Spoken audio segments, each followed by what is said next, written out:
Hello student, आज का जो हमारा टॉपिक है वो है काव्य के ऊपर। आज हम पढ़ेंगे काव्य के बारे में।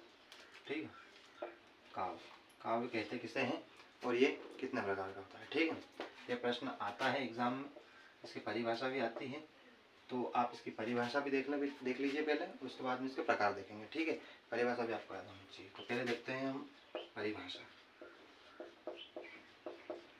परिभाषा है इसकी काव्य की। ठीक है, तो काव्य की परिभाषा क्या है, तो इसकी काव्य की परिभाषा दो रचनाकारों ने दी।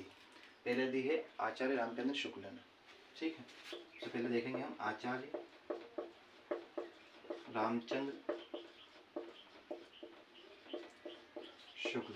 ठीक है, एक उन्होंने दिया आचार्य रामचंद्र शुक्ल ने परिभाषा दी। उन्होंने क्या कहा है कि रसात्मक वाक्यम काव्यम, मतलब जो रस युक्त वाक्य है वो क्या है, काव्य। ये तो हो गई इनकी एक परिभाषा। लिख देता हूं मैं, आप देख लेना। रस युक्त वाक्य ही काव्य है।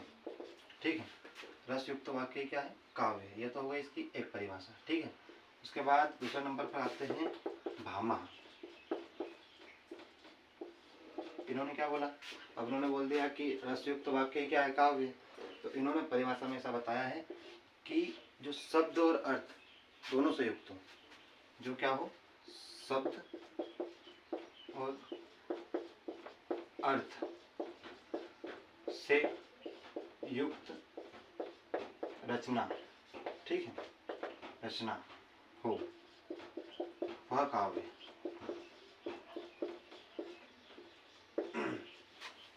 भामा ने बताया कि शब्द और अर्थ दोनों से युक्त रचना क्या है, काव्य। तो ये हो गई दोनों की परिभाषा। अब आप इसमें से ये क्या अधिकतर ये वाली याद रखनी चाहिए, क्योंकि ये हमेशा चलती भी है अभी सब जगह। ये तो जो है ये इन्होंने परिभाषा दे दी है, तो ये आपको जो है आगे काम आएगी। बाकी अभी जो आप अगर 10th और 12th के सिलेबस में जो है इनकी ही परिभाषा दे रखी है। ठीक है, तो आपको ये भी याद करनी, ये भी आप याद कर सकते हो, ये भी लिख दोगे तो कोई गलत नहीं है।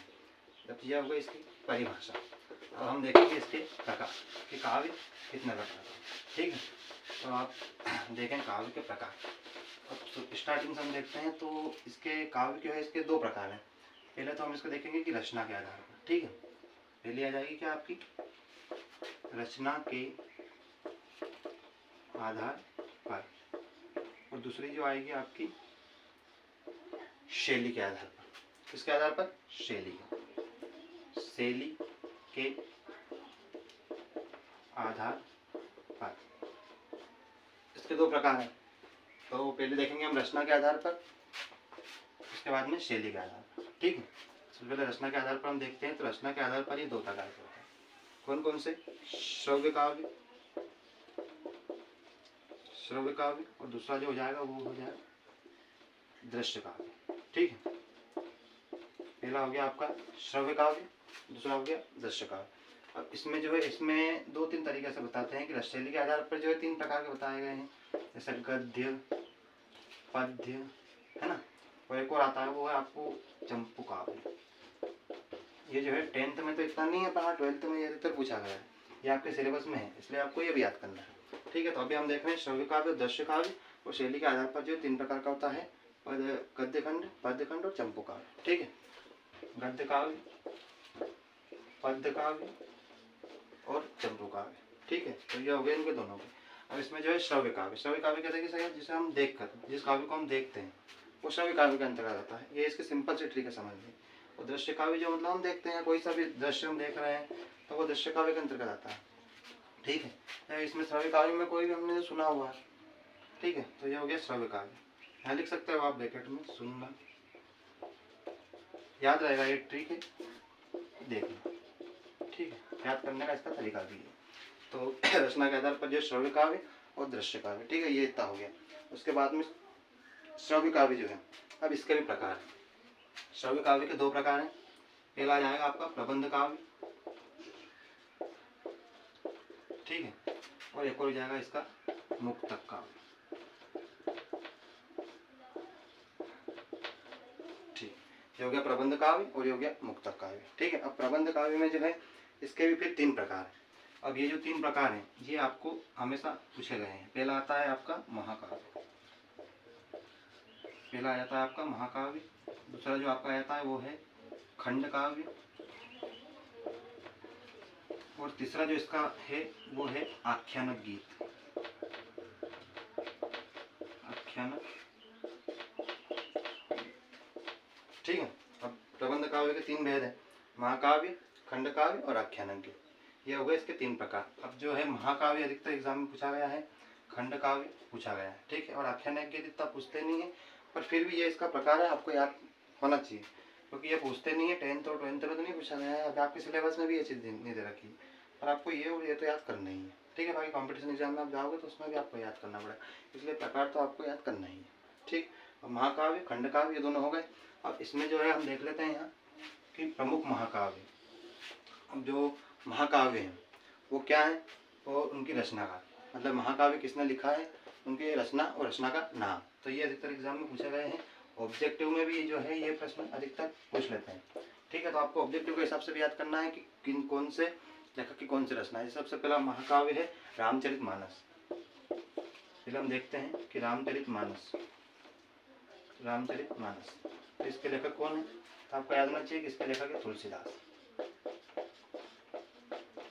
ठीक है। ये इसके लेखक सबसे पहला महाकाव्य यहाँ आप, ठीक है, नोट करके भी लिख सकते हो, नोट करके आप लिख लेना इन महाकाव्यों के नाम और इनके रचनाकारों के नाम, ठीक है। तो ये हो गया पहला रामचरितमानस। दूसरा हो जाएगा आपका प्रिय प्रवास, प्रिय प्रवास, इसके लेखक हो जाएंगे अपने हरिओत, ठीक है, हरिओत। ये हो गया प्रिय प्रवास के हरिओत। उसके बाद में आ जाएगा आपका कामायनी। ये तो आप सभी को आती ही, हमेशा एग्जाम में ये ऑब्जेक्टिव पूछा गया है कि कामायनी के लेखक कौन है, तो ये आपको याद होना चाहिए कि जयशंकर प्रसाद, ठीक है। ये प्रमुख महाकाव्य हैं। एक और आता है इसमें महाकाव्य में लिख सकते हो आप पृथ्वीराज रासो, ये भी अधिकतर पूछा गया है, पृथ्वीराज रासो। इसके लेखक है चंद्रबरदाई, चंद्रबरदाई, ठीक है। तो आज का ये टॉपिक था जो हमारा था काव्य के ऊपर। एक बार और समझ लो इसको, काव्य किसको कहते हैं। तो काव्य की परिभाषा 2 रचनाकारों ने दी है। सबसे पहले नंबर पर आते हैं आचार्य रामचंद्र शुक्ल। उन्होंने बताया कि रसयुक्त वाक्य क्या है, काव्य है, ठीक है। और एक परिभाषा और बताई भामा ने कि जो सब अर्थ से युक्त हो रचना को ही क्या कहते हैं, काव्य कहते हैं। तो ये हो गई इसकी परिभाषा, ठीक है। उसके बाद में इसके प्रकार, तो प्रकार देख लेते हैं। तो रचना के आधार पर और शैली के आधार पर। रचना के आधार पर वाक्य जो है 2 प्रकार के हैं, श्रव्य काव्य और दृश्य काव्य, ठीक है। श्रव्य काव्य और दृश्य काव्य। श्रव्य काव्य मतलब जो सुना हुआ काव्य, और दृश्य काव्य मतलब जिसे हम देखते हैं, जिस काव्य को हम देखते हैं वो है दृश्य काव्य के अंतर्गत आता है। ये इसको याद करने की ट्रिक मैंने यहाँ लिख दी है, तो आप इसको लिख लेना है। उसके बाद में जो है श्रव्य काव्य। अब श्रव्य काव्य कितने प्रकार के होते हैं, तो इसके 2 भेद हैं। सबसे पहला आएगा प्रबंध काव्य और मुक्तक काव्य।